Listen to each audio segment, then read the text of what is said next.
Assalamualaikum warahmatullahi wabarakatuh. My name is Khairunnisa Audi Miranda and my student ID number is 7007050771. And in this video, I'm going to analyze a literary work using Formalist stylistic. But first, I'm going to explain what is Formalist stylistic. And we start with the definition of formalism. Formalism is a school of literary criticism and literary theory having mainly to do with structural purposes of a particular text. It is the study of a text without taking into account any outside influence. Formalism refers to critical approaches that analyze, interpret, or evaluate the inherent features of a text. These features include not only grammar and syntax, but also literary devices such as matter and tropes. The formalistic approach reduces the importance of a text's historical, biographical, and cultural context. As I thought before, in this video, I'm going to analyze a poem. The title is Where the Sidewalk Ends, and the poem is written by Shel Silverstein. And then, before we are going to the analyzing part, I'm going to show you the full verse of the poem.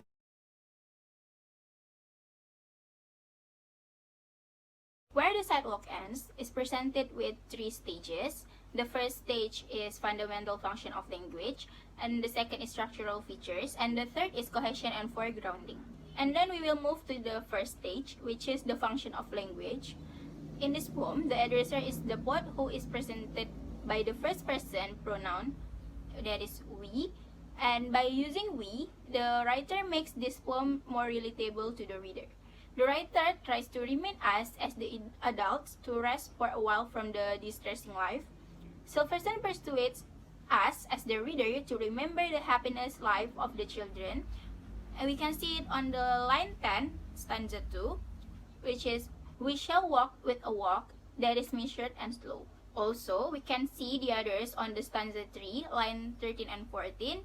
There is, yes, we'll walk with a walk that is measured and slow, and we'll go where the chalk white roads go. The addressee of the poem plays a passive role throughout the poem, and for all the comments and admiration the addresser makes, the listener does not reply at all. And the listener can be everyone on the adult ages. Therefore, the communication is one way, and consequently, the addressee and the addresser do not use any word, phrase, or sentence to question the appropriateness of the medium of their communication. And then we will continue to the second stage, which is the structural element of the poem. And the first, we have rhyme, alliteration, and assonance. And we will start with rhyme. The rhyme of Where the Sidewalk Ends is A, A, B, B, B, C, A, B, C, C, C, B, A, B, with the explanation like this.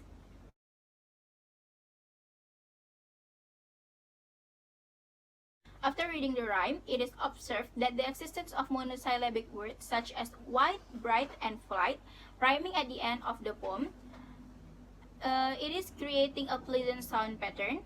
It was also identified that words like grow, slow, go, and no also rhyme. And then we will move to alliteration. The reassurance of consonant like Z, as in ends and begins, is identified in the lines below. There is a place where the sidewalk ends and before the street begins. And then the reassurance of consonant like T, as in white, bright, and flight, is identified in the lines below. And there the grass grows soft and white, and there the sun burns crimson bright, and there the moonbird rests from his flight. And then we continue to assonance. In the poem, assonant sounds such as O, as in grow, slow, and go is identified in the lines below. Past the pits where the asphalt flowers grow, we shall walk with a walk that is measured and slow, and watch where the chalk white rows go. And then we will move to diction and lexical competence. Generally, it was observed that the vocabulary of the poem was not very strange. It was the arrangement and the placement of a few words which made the meaning of some words difficult at the first reading of the poem. The placement of adjectives as in crimson bright and peppermint wind, although rarely used, it turns out that combining these two words can create meaning. And then we will move to figures of speech. The first one is metaphor. An example of the metaphors is where the sidewalk ends are the peppermint wind and where the sidewalk ends. The peppermint wind is not literally wind with a peppermint flavor, but rather a cool, crisp sort of wind. Just as the place where the sidewalk ends it is much more than area where the pavement stops. And then personification in this poem. Personification found in the words the chalk white arrows go and the smoke blows black. The writer makes the chalk and the smoke seems like they are alive and do things like the creatures usually do. And then we will continue to symbolism in the poem. The writer used symbolism throughout the entire poem because the place where the sidewalk ends is a symbol for the state of mind of a child, and the chalk white arrow symbols that the way to get to the place is through embracing a childlike view of the world. And then we will continue to syntax and grammatical competence. In this poem, there are 14 dependent clauses. And the first is where the sidewalk ends, where the smoke blows black, and before the street begins. And there the grass grows soft and white, and there the sun burns crimson bright, and there the moonbird rests from his flight, where the smoke blows black, and the dark street winds and blends, past the pits, the asphalt flowers grow, that is measured and slow, and watch where the chalk white arrows go, where the chalk white arrows go, for the children. And there is 8 independent clauses. There is a place, let us leave this place, we shall walk with a walk, yes we'll walk with a walk, and we'll go, they mark, they know, the place where the sidewalk ends. And there is also 2 prepositional phrase. The first is to cool in the peppermint wind, and the second is to the place where the sidewalk ends. And then we will continue to direct object. The poem has no any direct object, and the writer describes the place where the sidewalk ends. This place is located at the end of the sidewalk and before the beginning of streets. On the outside, there is an obvious comparison of 2 places, one filled with the nature, beauty and health, the areas filled with greenery, flora and fauna, and the other place is that of the human establishment. The city is filled with all kinds of pollution, industrious areas with people surviving in the toxic environment. And then we will continue to the part of speech, and I'm going to give the table that is used to report the parts of speech identified. As given in the table, the poet used 15 nouns, 10 adjectives, 1 adverb, 19 verbs, 2 articles, 2 demonstratives, 4 pronouns, 6 prepositions, and 1 conjunction. In the poem, there is no interjection used, so that it can be concluded that the poem is dominated by action than mental picture. And then we will move to parallelism, coherence, and organizational competence. All the poems in each verse of this poem are related to one another, telling about 2 unnamed places, that the situation is contrast with each other.